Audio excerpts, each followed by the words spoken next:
তারানাথের সাথে হঠাৎ এক ব্যক্তির দেখা হয়।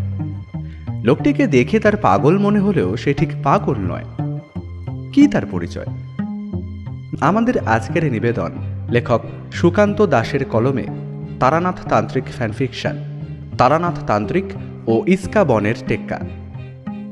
গল্পের সূত্রধার ও গল্প পাঠে আমি শুভ। অন্যান্য চরিত্রে সৌরভ, বুবাই, নীলাঞ্জন, অভিজিৎ, ঝিনুক। শুরু হতে চলেছে আজকের গল্প তারানাথ তান্ত্রিক ও ইস্কা বনের টেক্কা।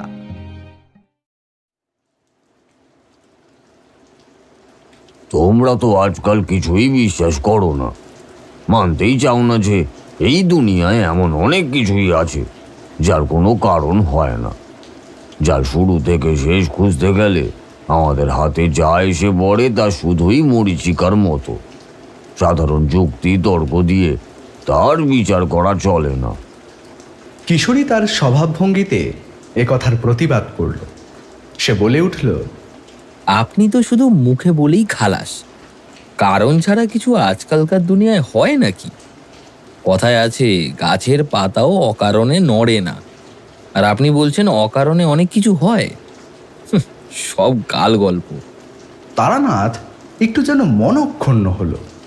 বেশ জোরের সাথেই বলে উঠল, তা গাল গল্পই যখন, তাহলে এই ঝড় বদলা মাথায় করে আমার কাছে এলে কেন বাবু? আমি তো গাল গল্প ছাড়া কিছুই জানি না। তবে এ কথাটা কিন্তু অহেতুক নয়। কাল বিকেল থেকে আকাশের মুখটা ভার। একটানা বৃষ্টি হয়েই চলেছে কাল থেকে। আজ সকালে এই বৃষ্টির দিনে গরম পেঁয়াজি আর চা নিয়ে বসে গিন্নির সাথে খোশ মেজাজে গল্প করছি। অফিসে নতুন বড়বাবু এসেছেন। তার সাথে সাথে আগের মাসে অফিসের লাভের অঙ্ক বেশ ভালো হওয়ায় হোক কিংবা অন্য কারণেই হোক, কিছু কর্মচারীদের পদোন্নতি ও সাথে সাথে ডুমুরের ফুলের মতো মাসিক মাইনেটা এক লাফে সামান্য বেড়ে গিয়েছে। যেভাবে বাজারে জিনিসপত্রের দাম বাড়ছে তাতে মায়নাটা ডুমুরের ফুলই বটে। হাতে আসার সাথে সাথেই একেবারে উবে যায়। সে যাই হোক, গিন্নির সাথে কথা হচ্ছিল দেশের আর্থিক ব্যবস্থা নিয়ে। বিয়ের এত বছর পর সাধারণ প্রেমালাপ কিংবা অহেতুক ওই ধরনের কথাবার্তা বলার চেয়ে বরং উচ্চস্তরের আলাপই ভালো। যা বোঝা গেল, গিন্নিও আর্থিক অবস্থা নিয়ে বেশ ভালো মতোই খোঁজখবর রাখেন। এর মাঝেই দরজায় টোকা পড়তেই জানালা দিয়ে তাকিয়ে দেখি বাইরে মুষলধারে বৃষ্টি পড়ছে।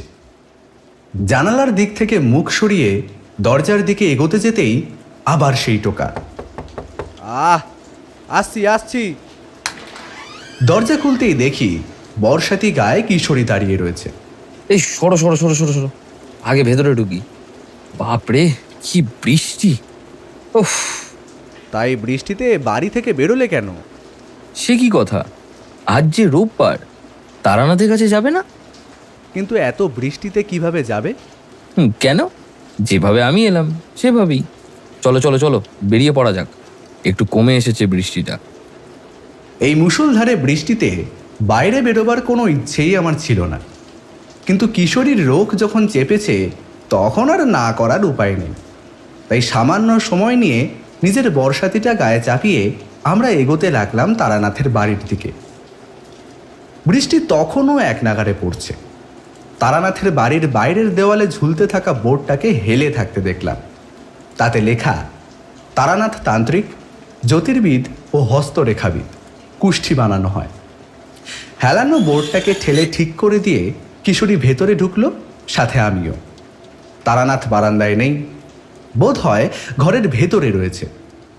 আমরা বারান্দায় দাওয়াজে উঠে বসতেই ভেতর থেকে একটা কণ্ঠ ভেসে এলো। এলে তাহলে তোমরা? আমি ভাবলাম আজ আর এলেই না, বাইরে যা বৃষ্টি। তা কি করে হয়, রোববারের দিনটা এখানে না এলে যে একেবারে মাটি। তারানাথ হাসল, তারপর বলে উঠল, তা বেশ তা বেশ, বসো বসো, তোমরা বসো, আমি একটু আসছি। তারানাথ ঘরের ভিতরে চলে যেতেই আমি কিশোরীকে বললাম, এই যে এত দিন ধরে আমরা তারানাথের কাছে এত সব গল্প শুনেছি, তার মধ্যে একটাও কি তোমার বিশ্বাস হয়নি? দেখুন, বিশ্বাস অবিশ্বাসের ব্যাপার নয়, এমন অনেক কিছুই থাকে যা এসবের বাইরে। নিজে না দেখলে তা বিশ্বাস করা যায় না। তবে তারানাথ যে মিথ্যে বলেন না, এটা আমি বিশ্বাস করি। তবুও মাঝে মাঝে একটু ধাক্কা দিলে আর কি ভেতরের অনেক কিছুই জানা যায়। আমি এই কথায় খুব একটা অবাক হলাম না। এই দুর্যোগে এত ঝড় বৃষ্টি মাথায় নিয়ে যখন আমি বেরোবো না ভেবেছিলাম, সেখানে কিশোরীরই উৎসাহ বেশি ছিল। তবে তারানাথ এসব মানে না। সে বলে, অবিশ্বাসীরাই অলৌকিক গল্পে সবচেয়ে বড় শ্রোতা হয়। তারা মানবে না, কিছুই বিশ্বাস করবে না, অথচ তবুও শুনবে সব। এর মাঝেই তারানাথ ঘর থেকে বেরিয়ে এলো। তার হাতে 3টে বাটিতে মুড়ি মাখা আর তেলে ভাজা। আবার এত সব আনতে গেলেন কেন? তারানাথ হাসল। বাটিগুলো আমাদের সামনে নামিয়ে রেখে বলল, আমি কি আর সব আনতে পারি? এখন কি আর সেই সময় আছে? সে এক সময় ছিল বটে।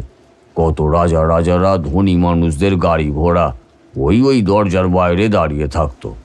অনেক অর্থ এসেছে এক সময়, কিন্তু ওই যে মধুসুন্দরী দেবী বলেছিলেন, কখনো অর্থ হাতে রাখতে পারবি না, শুধু জীবন ধারণের জন্য যেটুকু প্রয়োজন সেটুকুই থাকবে। তারানাথ একটা তেলে ভাজার বাকিটুকু মুখে ফেলে তারপর বলল, সবাই অবিশ্বাসও তো করে না, কিন্তু খদ্দের নয়। আজ এসেছিল আমার অনেক দিন আগের এক পুরনো বন্ধু। সে এখন বর্ধমানের কাছে থাকে। কি একটা কাজে এই শহরে এসেছিল, তাই যাওয়ার বেলায় দেখা করে গেছে। আপনার তো বন্ধুর সংখ্যা খুব কম শুনেছি। এ কি ছেলেবেলার কোনো বন্ধু? এ আমার গ্রামের কেউ নয়। ওর নাম ছিল জগাই। আমি তাকে জগাই বলেই ডাকতাম।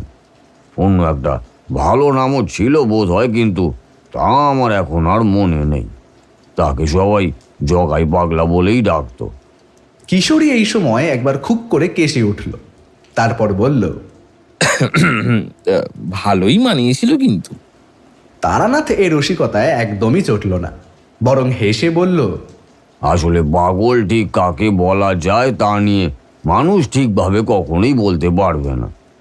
যার মস্তিষ্কের কোনো গোলযোগ রয়েছে তাকেও মানুষ পাগল বলে, আবার কেউ বেশি চিন্তা ভাবনা করে অদ্ভুত সব কথাবার্তা বলে, তাকেও মানুষ পাগল বলেই সম্বোধন করে।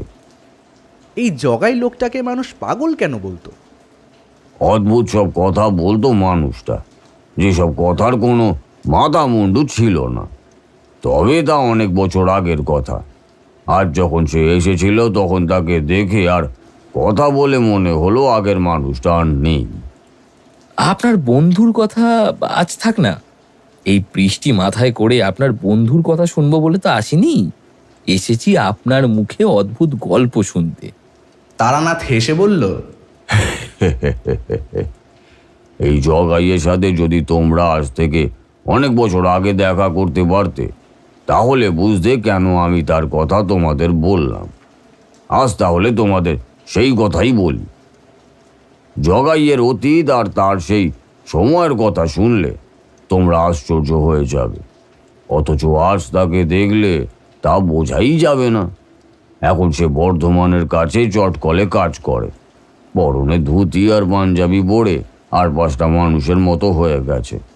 মুখে সুন্দর হাসি, সুন্দর করে কামানো দাড়ি আর চুল। অথচ আমি যখন তাকে দেখেছিলাম তখন মাথায় জট পাকানো এক গাদা চুল, পরনে ছেঁড়া কাপড়, ময়লা ধুতির এখানে ওখানে ফুটি ফাটা। একটা গাছের তলায় বসে থাকতো সে, আর হাতে থাকতো রসো রসো। প্রথম থেকেই বলি তোমাদের। আমাদের খাওয়া হয়ে গিয়েছিল। তারানাথ বাটিগুলো তুলে নিয়ে ঘরের ভেতর চলে গেল। একটা কাপড়ে ভেজা হাত মুছতে মুছতে সামনে এসে বসে নিয়ে তারপর বলল, দাও দেখি, তোমাদের ওই একটা সিগারেট দাও তো দেখি। আমি আগের দিন কিনে রাখা সিগারেটের প্যাকেটটা খুলে তার দিকে এগিয়ে দিলাম। একটা সিগারেট তুলে নিয়ে তাতে অগ্নিসংযোগ করে একদলা ধোঁয়া ছেড়ে তারানাথ পা গুটিয়ে বসল। তারপর বলল, তখন আমার বয়স অনেক কম।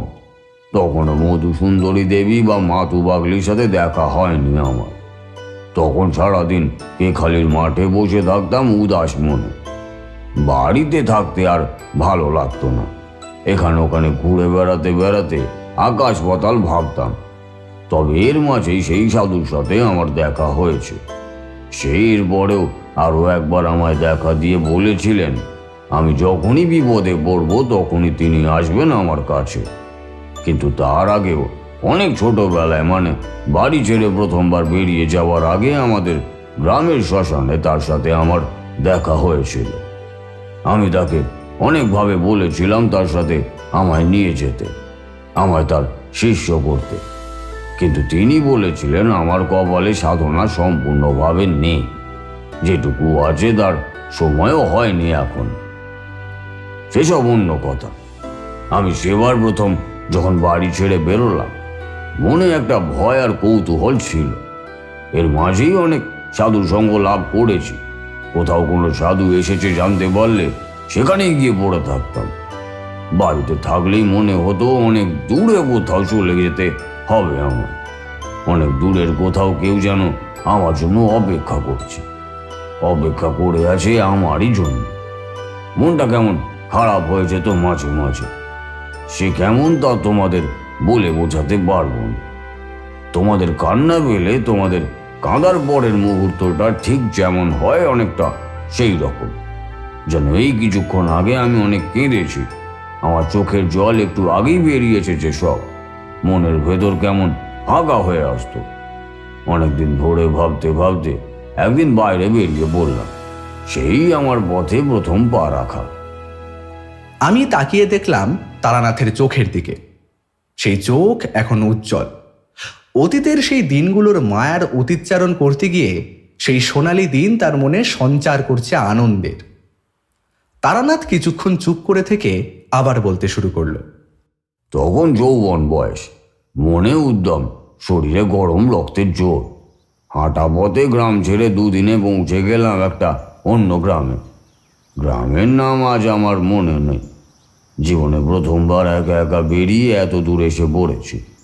এই দুদিনে সেভাবে কিছুই খাওয়া হয়নি, শুধু পথের পাশে পড়া নদীর জল আর গাছের ফল খেয়েই কেটে গেছে। আমার কিন্তু খিদে নিয়ে তখন কোনো মাথা ব্যথা ছিল না। আমার প্রয়োজন ছিল একটা লক্ষ্য।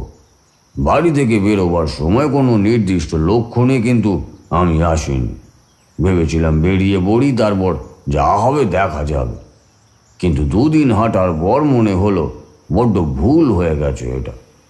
কিন্তু তারপর আবার ভাবলাম যা আছে কপালে তাই হবে। গ্রামের প্রথম বাড়িটার সামনে গিয়ে দাঁড়ালাম। ঘরের দরজার কাছে দাঁড়িয়ে হাঁক দিলাম, বাড়িতে কেউ আছেন? আছেন কেউ বাড়িতে? দুবার ডাকার পর বাড়ি থেকে বেরিয়ে এলেন একজন নারী। মাথায় তার ঘোমটা, পরনে মলিন তাঁতের শাড়ি। বেরিয়েই তিনি আমায় দেখে বললেন, কে বাবা তুমি? আমি পথিক মা, দুদিন ধরে হেঁটে আসছি। ক্ষুধা তৃষ্ণায় ক্লান্ত হয়ে আছি। যদি দয়া করে কিছু আহারের ব্যবস্থা করে দেন বড্ড ভালো হয়। সেই আমার প্রথম ভিক্ষা চাওয়া।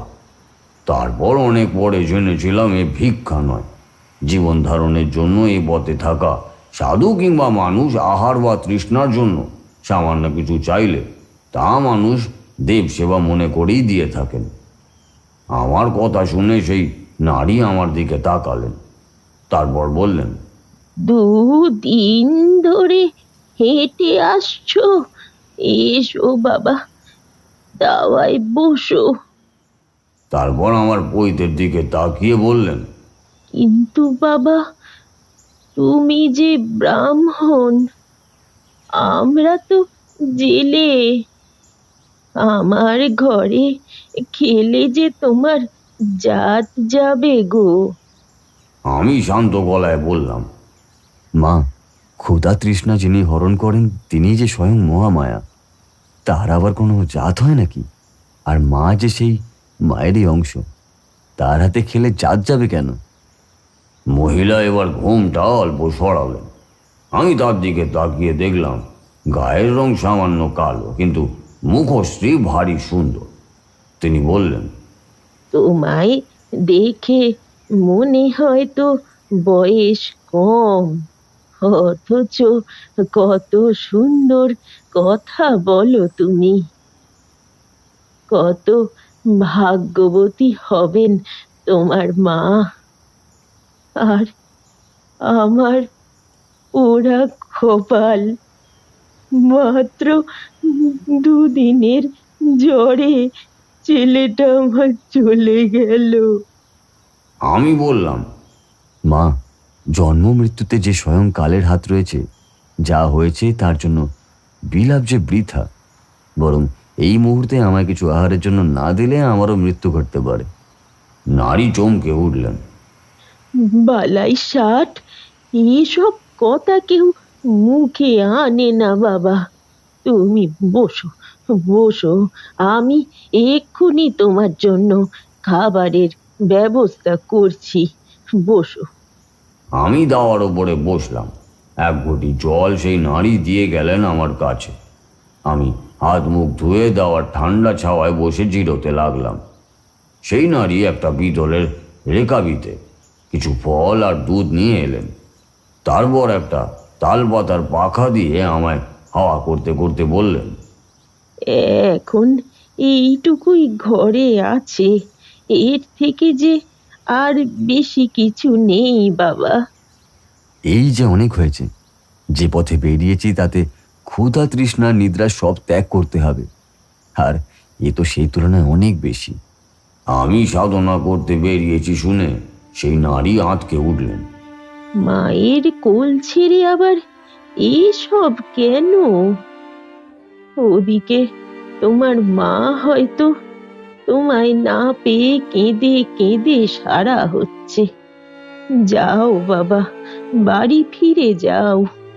মাকে কষ্ট দিয়ে যে কেউ কখনো কোনো দিন সফল হতে পারে না বাবা। আমি আর কিছু বললাম না। দুনিয়ার সব মায়ের মায়াই বোধ হয় একই হয়। তারা জড়িয়ে ধরে রাখতে চায় আমাদের, এক ফোঁটাও আঁচও যাতে লাগতে না পারে। কিন্তু আমার জীবন যে অত সহজ হবার নয়।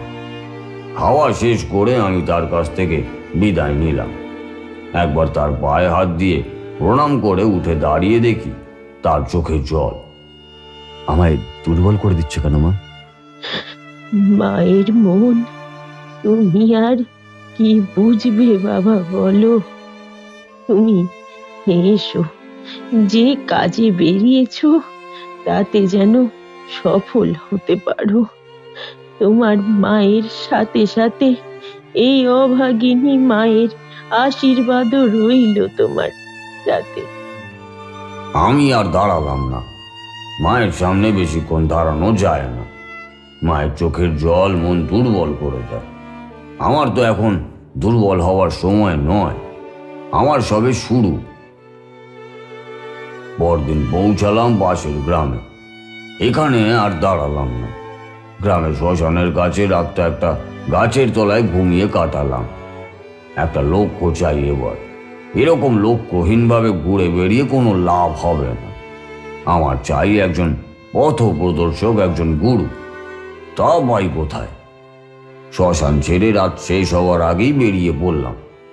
গ্রামের মেঠো পথ ধরে হাঁটছি, তখন চাষের সময় দুদিকে কাঁচা ধান ফলে রয়েছে।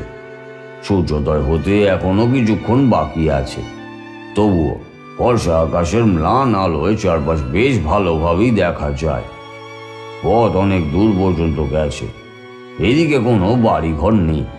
দুপাশে চাষের জমি আর ফাঁকা মাঠ।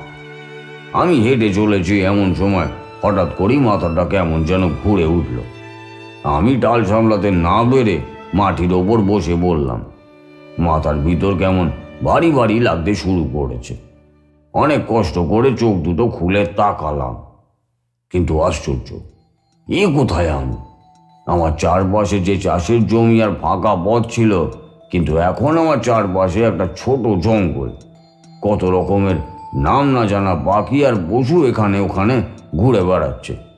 কি সুন্দর তাদের গায়ের রং, কি উজ্জ্বল সে রঙের। একভাবে তাকিয়ে থাকা যায় না সেদিকে। আমি বিভোর হয়ে তাকিয়ে রইলাম সেই দিকেই।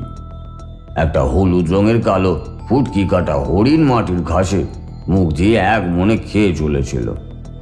এবার কি কারণে হঠাৎ মাথা তুলে বড় বড় দুটো কান নাড়ালো।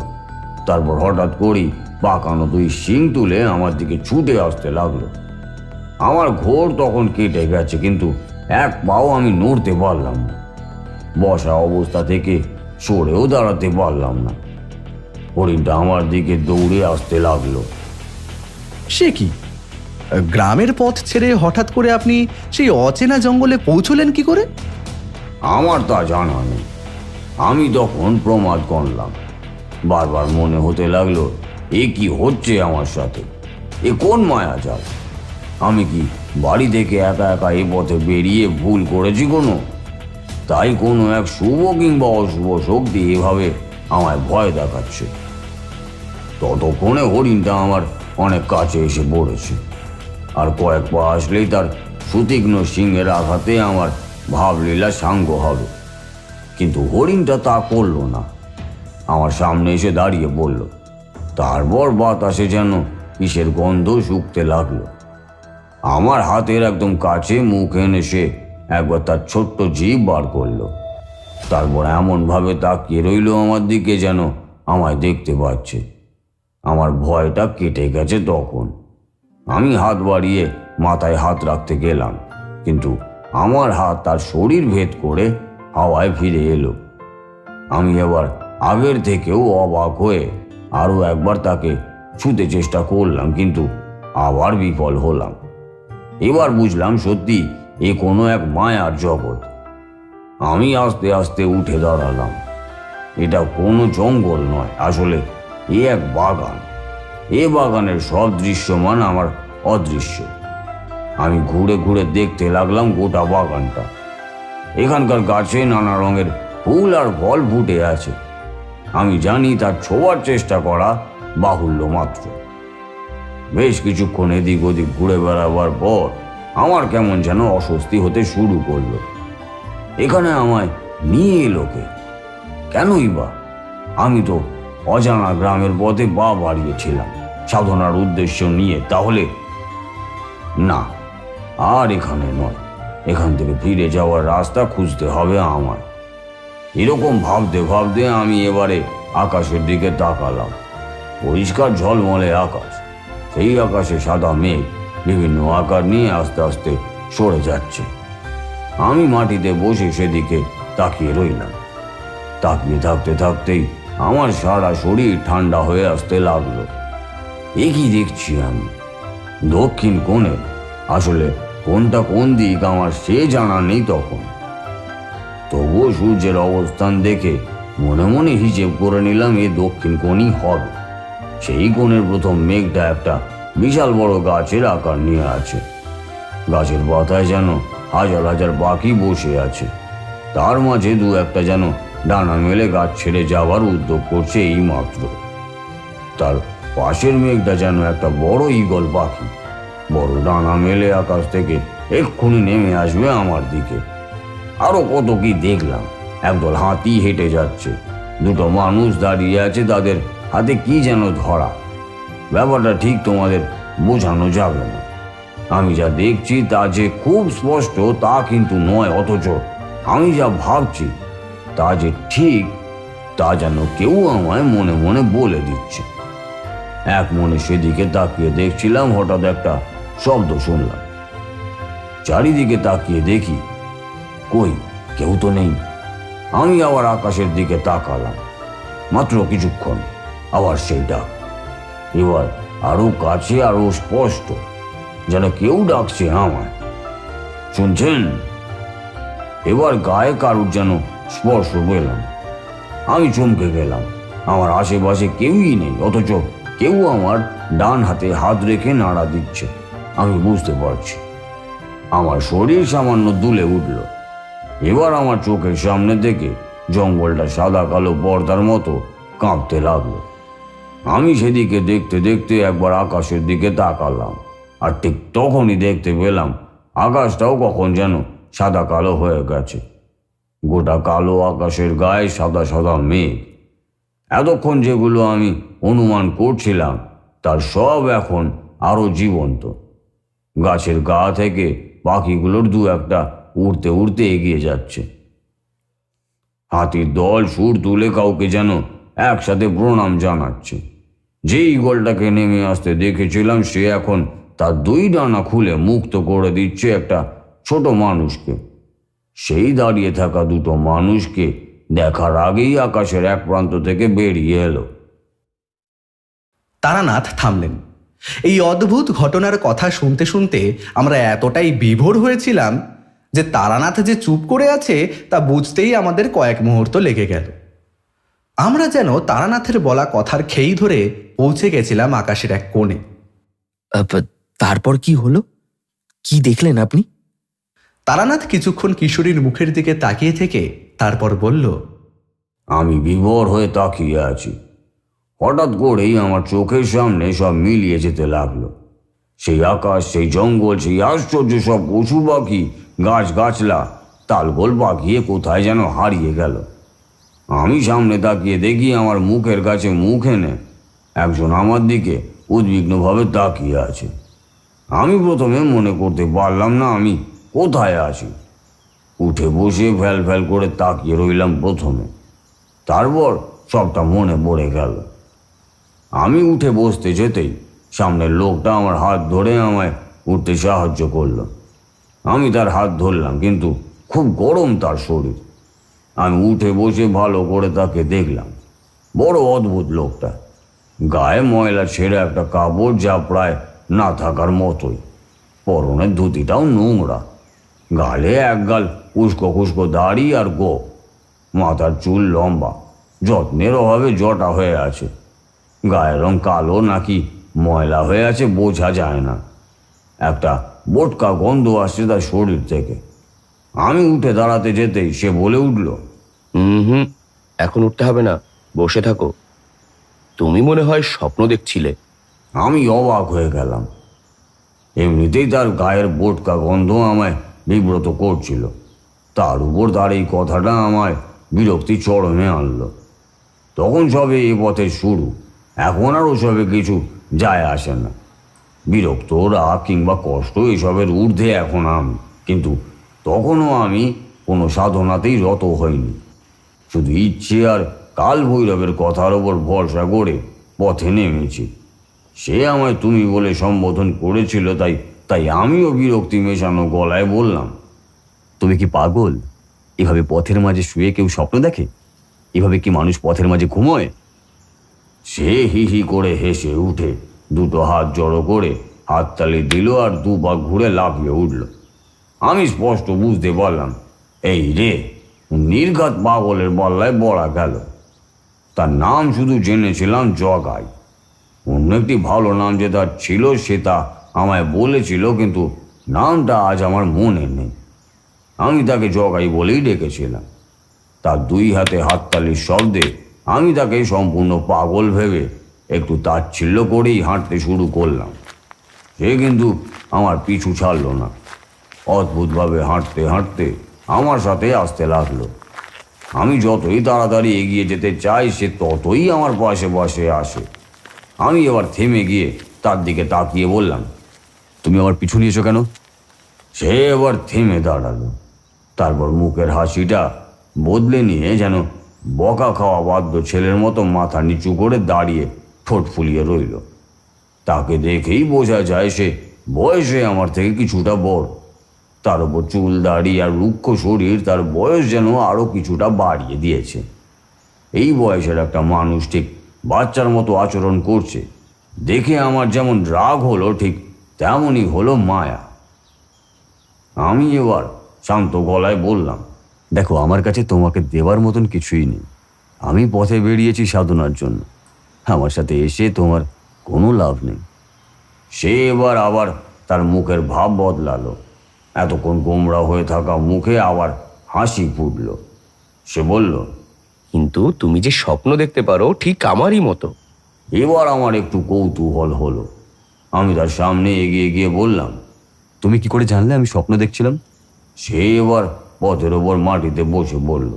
তারপর একটা লাঠি দিয়ে মাটির ওপর আঁক কাটতে কাটতে বলল, বারে, আমি যে স্পষ্ট দেখলাম হরিণটা তোমার দিকে তেড়ে এলো। তুমি ভয় পেয়ে উঠে পালাতে চাইলে। আমি চাইলে তোমায় তক্ষুনি জাগিয়ে দিতে পারতাম, কিন্তু আমি জানতাম তোমায় ওরা ছুঁতেও পারবে না। আমি এবার ভীষণ চমকে উঠলাম। আমি সেই ঘোরের মধ্যে ঠিক কি কি দেখেছি তা সে জানলো কি করে? আমি আবার বললাম। আর কি দেখলে? জগাই এবার আমার দিকে বড় বড় চোখ করে তাকালো, তারপর কেটে কেটে নিচু গলায় বলল, আকাশের গায়ে একটা বড় গাছ, কত পাখি সেই গাছে, একটার পর একটা পাখি নেমে আসছে সে গাছের ওপর থেকে। এবার বললাম, এই তুমি কে বলো তো?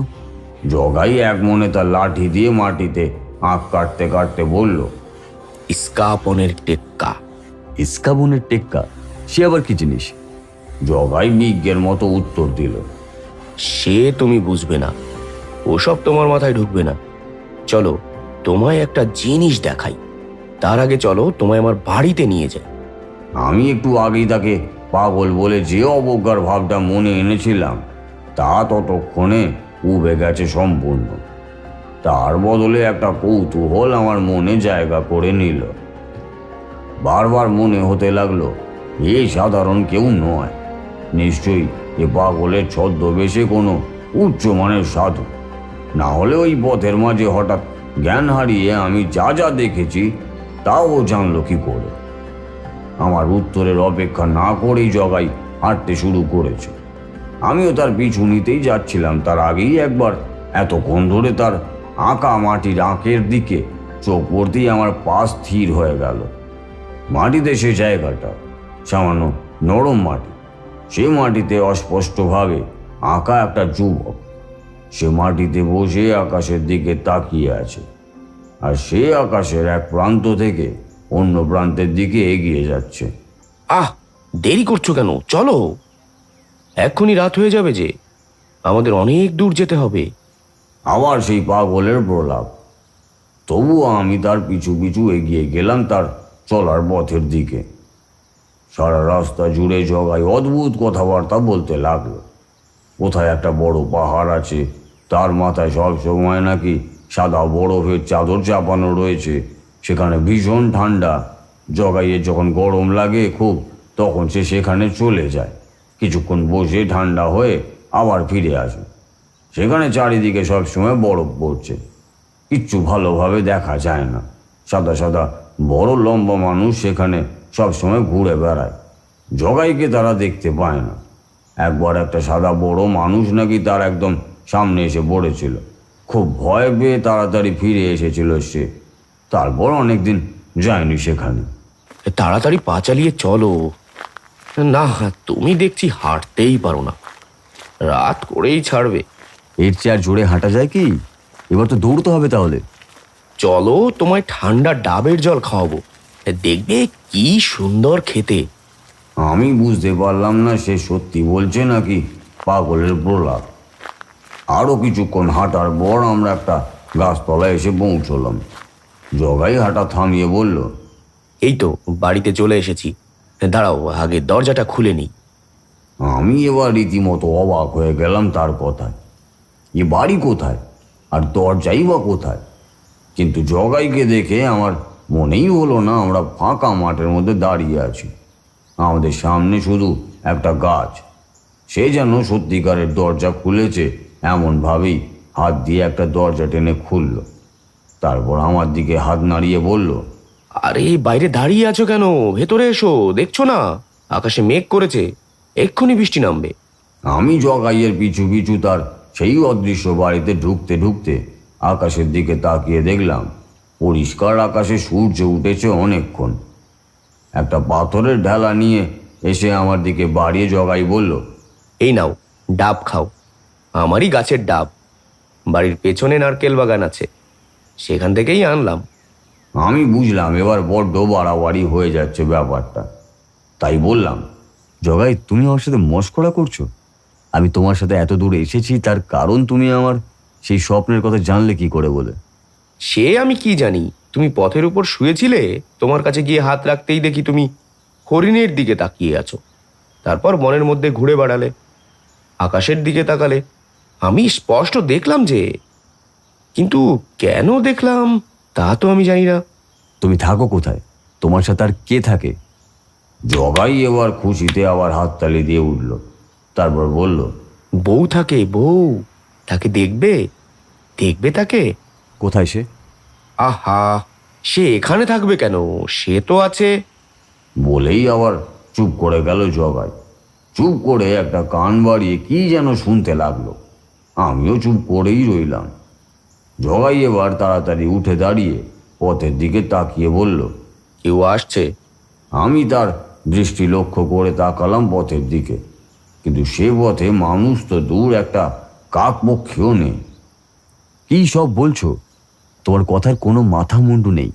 ওদিকে তো একটা কাকপক্ষীও নেই।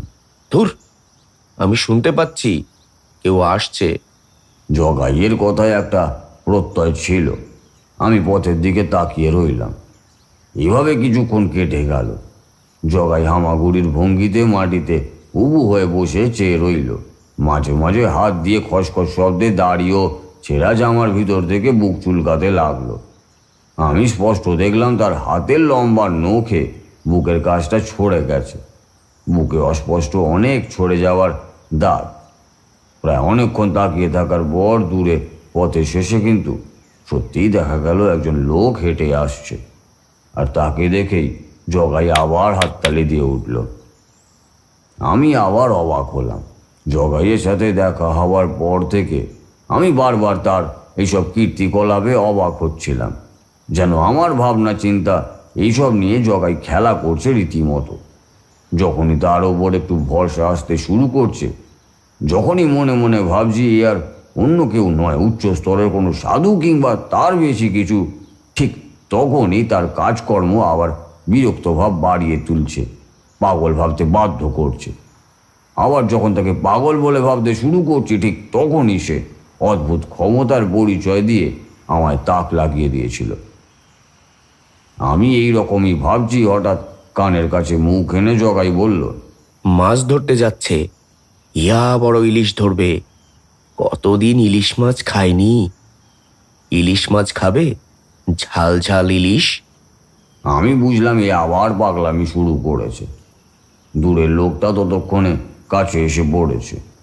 আমার অবাক হওয়ার সমস্ত ক্ষমতাটুকু এক জায়গায় করে আমি দেখলাম লোকটার কাঁধে একটা জাল। আমার ঠোঁটে আর কথা সরল না। শরীরের ভিতর রীতিমতো একটা কাঁপুনি অনুভব করতে পারলাম। তাকিয়ে দেখি জগাই আমায় সম্পূর্ণ অগ্রাহ্য করে মাটিতে আঁকতে আঁকতে গুনগুন করে কি যেন বলছে। আমি অবাক হয়ে দেখলাম জগাই হাসছে। তার কালো মুখের মধ্যে সাদা হলদে ছোপ ধরা দাঁত ঝিলিক মারছে। কিন্তু তার থেকেও বেশি নজর কাটছিল তার চোখ দুটো। অবিশ্রান্ত জলের ধারা তার চোখ থেকে নেমে গেল গাল বেয়ে, টপ টপ করে মাটিতে পড়ছে। মানুষটা সত্যিই কাঁদছে। তার মুখে একটা হতাশা লেগে আছে। বারবার সে একই কথা বলছে, ইস্কাপনের টেক্কা রইল, বিবি গেল মোরে। হাসছে জগাই, আর তার চোখ দিয়ে জলের ধারা নেমে আসছে। আমি পাথরের মতো বসে আছি। সে এক দৃষ্টিতে আমার দিকে তাকিয়ে। সে চাউনিতে অনেক অব্যক্ত কথা রয়েছে, কিন্তু সে তা বলতে পারছে না। ঠিক সেই সময় কাঁধে জাল নিয়ে লোকটা সেখানে এলো। খালি গা, পরনে মালকোচ মারা একটা কাপড়। সে জগাইকে দেখেই বলল, আরে জগাই পাগলা, তুই এখানে কি করছিস? আপনি চেনেন ওকে? হ্যাঁ, চিনবো না কেন? ও তো আমাদের গ্রামেই থাকতো। বড় ভালো ছিল বাবু। বউটা মারা যাবার পরে পাগল হয়ে গেছে। কিভাবে মারা গেলেন? সে অনেক কথা, তন্ত্রমন্ত্র জানতো সে। কত মানুষের ভালো করেছিল, মরণের মুখ থেকে ফিরিয়ে এনেছিল কত জনকে। কিন্তু জমিদারের ছেলেকে সে বাঁচাতে পারল না। সে বলেছিল তার ক্ষমতা কমে গেছে, কিন্তু সে কথা শোনেনি জমিদার। ছেলের শোকে সে বাড়ি জ্বালিয়ে দিয়েছিল ওদের। কিন্তু জগাই বেঁচে গেল, আর তারপর থেকেই কেমন যেন বদলে গেল ছেলেটা। আমি স্তম্ভিত হয়ে তার সব কথা শুনছিলাম। হঠাৎ করেই জগাইয়ের জন্য কেমন দুঃখ হলো আমার। আমি তার দিকে তাকালাম। সে এখনো এক মনে আঁকা কেটে চলেছে। লোকটি আবার বলল, বাবু, আপনি কি ওকে চেনেন? দেখবেন যেন বাড়ির দিকেও না যায়। ওখানে গেলেই পাগলামিটা ওর বেড়ে যায়। কিন্তু আজ পর্যন্ত কারো কোনো ক্ষতিও কখনো করেনি। আমি জগাইয়ের সামনে ঝুঁকে পড়লাম, তারপর বললাম, জগাই, রাগের মাথায় যদি তোমায় কিছু বলে থাকি আমায় ক্ষমা করে দিও। আমি জানতাম না তোমার জীবনে এমন একটা কালো জায়গা আছে বলে। জগাই আমার কথা শুনতে পেল কিনা জানা নেই। সে নিজের মনে আঁকা কেটে চলেছে আর মাঝে মাঝেই হাসছে। এই পাগল ভবঘুরে মানুষটার জন্য কেমন মন খারাপ হলো আমার। ওই নখের আঁচড় কাটা বুকের ভিতরে না জানি কত কষ্ট লুকিয়ে আছে, যে কষ্ট শব্দ করে কাঁদতে দেয় না। হয়তো তার চোখও জানে না সে কাঁদছে, কিন্তু জল গড়িয়ে পড়ে। ছোটবেলায় মায়ের কাছে একবার শুনেছিলাম, শব্দ করে কান্না না এলে বুঝে নিতে হয় মানুষটা অসহ্য রকমের কষ্ট পাচ্ছে। আমি তার কাঁধের ওপর হাত রাখলাম। তার গায়ের বোটকা গন্ধটা এখন আর আমায় বিব্রত করছে না, বরং এই বাইরের কুদৃশ্য আধিক্যের ভেতরের মানুষটা কখন যেন আপন হয়ে গেছে অনেকটা। গালের জল তার গালেই শুকিয়ে গেছে, তার মুখে এখন হাসি। তার হাতের আঁকার দিকে চোখ পড়তেই আমি আবার চমকালাম। একটা বাড়ি আগুনে পুড়ে যাচ্ছে আর তার সামনে দাঁড়িয়ে একটা মানুষ। আমি জানি সে কে। জগাইয়ের সাথে সেদিনটা সেখানেই রইলাম। সারাদিন সে অদ্ভুত সব কথা বলল। কোথায় একটা বালির পাহাড় আছে, সেখানে হাঁটতে হাঁটতে মাঝে মধ্যেই নাকি পা টেনে ধরে অনেক পুরনো দিনের কঙ্কাল। তারা হাত তুলে পা টানে আর তার সাথে বেরিয়ে আসে তাদের সাদা হয়ে আসা কঙ্কালসার মুখ। তাদের মুখে জল ঢেলে দিলেই তারা আবার শান্ত হয়ে বালির তলায় চলে যায়। তারপর একটা বড় ঈগল পাখি ডানার মধ্যে আগলে রেখেছে একটা ছোট্ট শিশুকে। আমি এই দৃশ্য সেদিন আকাশের গায়ে দেখেছি। সন্ধ্যের দিকে জগাই বলল, তুমি বসো, আমি তোমার জন্য রাজভোগ নিয়ে আসছি। আমি বুঝলাম আবার সেই ইটের ঢেলা কিংবা অন্য কিছু আনতে চলেছে সে। কিন্তু ধীরে অথচ সোজা পায়ে সে সেই পথ ধরে চলে গেল দূরে। যাওয়ার সময় আমায় বলে গেল, সাবধান, ইস্কাপন ছেড়ে কোথাও যাবে না, ওরা কিন্তু আশেপাশেই আছে। কারা আশেপাশে আছে অথবা ইস্কাবন কি আমি কিছুই বুঝলাম না, তবুও বসে রইলাম। সেই গাছতলায় বসে বসে আবার আগের চিন্তা আমার মাথায় এলো। না, এখানে আর থাকা যাবে না। আজ রাত থেকে কাল সকালেই বেরিয়ে পড়তে হবে আমায়। এখনো আমি লক্ষ্য স্থির করে উঠতে পারিনি। জগাই কিন্তু ফিরে এলো খুব তাড়াতাড়ি। হাতে তার কিছু পাকা আম আর পেয়ারা। আমি বুঝলাম এই তার রাজভোগ। দুজনে মিলে খেতে খেতে জগাইকে বললাম, জগাই, তোমার বাড়ি দেখাবে না আমায়? বাড়ি? আমার বাড়ি তো নেই। ছিল একটা আগে, কিন্তু এখন তো আর নেই। আগে কোথায় ছিল তোমার বাড়ি?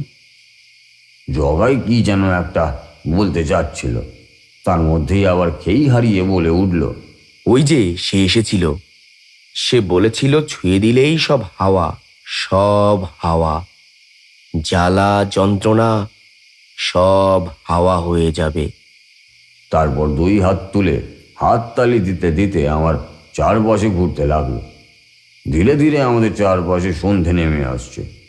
সেই সূর্যাস্তের আলোয় জগাইয়ের মুখটা অদ্ভুত লাগছে। আমি আর তাকে খাটালাম না। একটা পেয়ারা মুখে তুলে কামড় দিলাম। কাঁচা পাকা পেয়ারাটা খেতে মন্দ লাগলো না। এক মনে খেয়ে চলেছি, হঠাৎ করেই জগাই বলে উঠল, আচ্ছা, সে কি তোমার কাছেও এসেছিল? কে বলো তো? সেই যে সে স্বপ্ন দেখতে ভালোবাসে, ঘুমোতে ভালোবাসে, আর হাতে এই যে এইরকম একটা লাঠি নিয়ে মাটি মেপে বেড়ায়। কিশোরী বলে উঠল। অমর জীবন? তারানাথ মাথা নাড়ালো। এর অর্থ হলো হ্যাঁ। তারপর বলল, তোমরা যেটা ভুলে যাচ্ছ তা হলো এই ঘটনা অনেক আগের। আমি তখন প্রথমবার বাড়ি থেকে বেরিয়েছি। অমর জীবনের সাথে আমার মাত্র একবারই দেখা হয়েছে, তাও আরো ছোটবেলায়। সে আমার বাড়ির নিচে লুকোনো মূর্তির হদিশ দিয়েছিল। ঠাকুমাকে কাকার ভালো থাকার খবরও বলে গেছিল। অথচ ঠিক যেভাবে অমর জীবন পরে আমার জীবনে কিংবা সাধনার জগতে প্রভাব ফেলেছিল, ঠিক তখনও তাকে আমি সেভাবে চিনে উঠতে পারিনি। তাই জগাইয়ের কথা শুনে আমি একটু চিন্তায় পড়ে গেছিলাম। তাকে বললাম, ঠিক কার কথা বলছো তুমি? আমি কি তাকে চিনি? সে আমি কি করে জানবো? নিজের হাত উল্টে দেখায় জগাই। তারপর আমার থেকে কিছুটা দূরে হেঁটে গিয়ে পিছন ফিরে বলে, আহা, তুমি আসছো না কেন? তাড়াতাড়ি চলো। আমি অবাক হয়ে বললাম, কোথায় যাব? তুমি যে আমার বাড়ি যাবে বললে, বাড়ি দেখবে না আমার? বাড়ি ইস্কাপন। আমার কৌতূহল এবার বাড়ল। কেন জানি না মনে হচ্ছিল এই বাড়িতে কিছু একটা আছে। ওই বাড়িতে গেলেই এই সমস্যার আসল কারণ আমি জানতে পারব। জগাই যে আসলে সত্যিই পাগল নয়, কোনো একটা মানসিক সমস্যা তাকে বারবার খেই হারিয়ে ফেলতে বাধ্য করছে, অথচ তার সেই অদ্ভুত ক্ষমতা আমার গায়ে হাত দিয়ে সে আমার স্বপ্ন বুঝে নিয়েছিল। সেসব কথাবার্তা বলে তা আপাতভাবে ভিত্তিহীন মনে হলেও বোঝা যায় তার সব কিছুরই একটা ভিত্তি আছে, যা জগাই নিজে ভালোভাবেই জানে। আমি উঠে দাঁড়িয়ে বললাম, চলো তাহলে তোমার বাড়ি আর তোমার ইস্কাবন দেখে আসা যাক। জগাই হাঁটতে হাঁটতে আমায় বলল, এই দেখো, তোমার নামই জানা হয়নি এখনো, বড্ড ভুল হয়ে গেছে। আমি হাসলাম। এতক্ষণে এই ব্যাপারটা মনে পড়েছে। তাহলে আমি আমার নাম বললাম। জগাই যেন এখন কিছুটা স্বাভাবিক হয়ে আছে। সে আবার বলল, গ্রাম ছেড়ে এত দূরে এলে কেন? আমি সাধনা করার জন্য বেরিয়েছি। ইচ্ছে আছে কোনো এক সদ্গুরুর সঙ্গ নিয়ে এই পথে সাধনা চর্চা করে অজানাকে জানার চেষ্টা করব। সাধনা মানে তো তন্ত্রমন্ত্র, আবার সেই ইস্কাপন। বারবার এই একটাই কথা বলছো তুমি, ইস্কাবন ইস্কাবন। এই ইস্কাবনটা কি? ইস্কাপন জানো না? থাক, জানতে হবে না। তুমি স্বপ্ন দেখবে আমার মতো? স্বপ্ন তো সবাই দেখে, আমিও দেখি। তুমি আমায় কি স্বপ্ন দেখাবে? জগাই আমার দিকে তাকায়। তার চোখের ভাব এই অল্প আধারে আমি স্পষ্ট দেখতে পেলাম না, তবুও মনে হলো তার দুটো চোখ জ্বলছে যেন। আমার মুখের একদম সামনে মুখ এনে আমার চোখে চোখ রাখলো। তার মুখ থেকে উৎকট একটা গন্ধ ভেসে আসতে লাগলো আমার নাকে।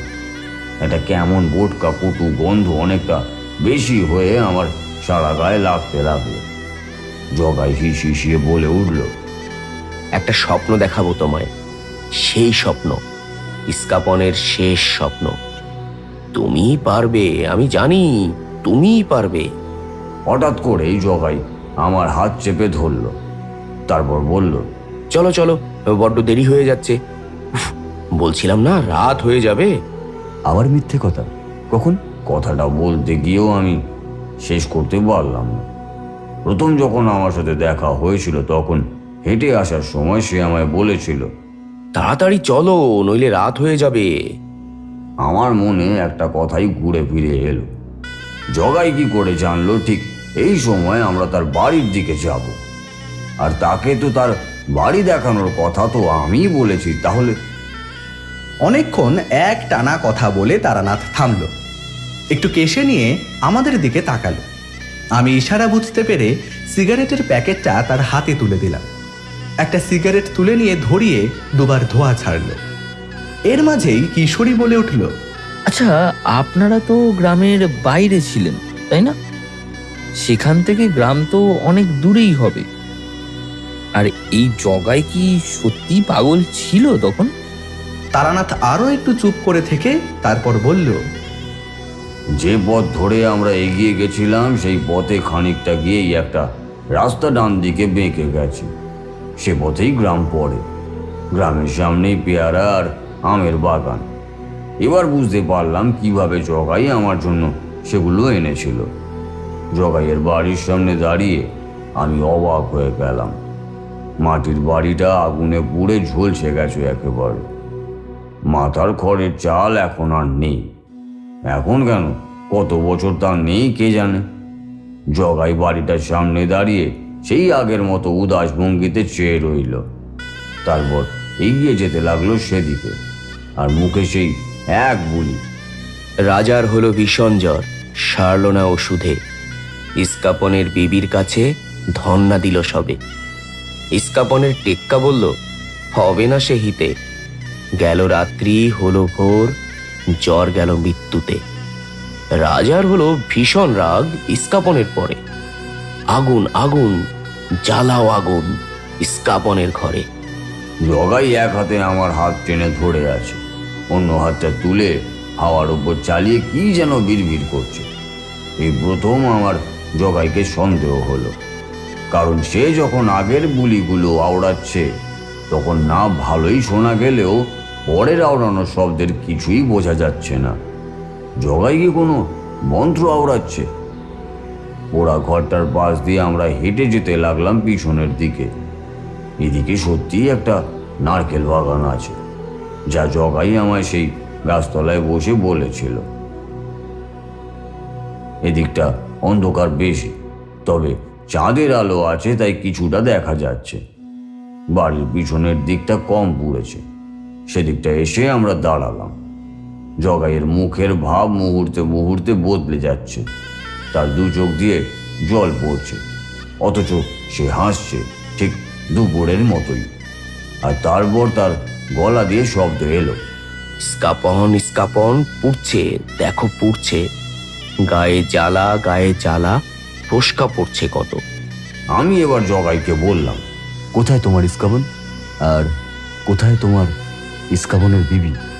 জগাই এবার হাত তুলে অল্প পোড়া দেওয়ালের দিকে তাকিয়ে সে আগের মতোই দাঁড়িয়ে রইল।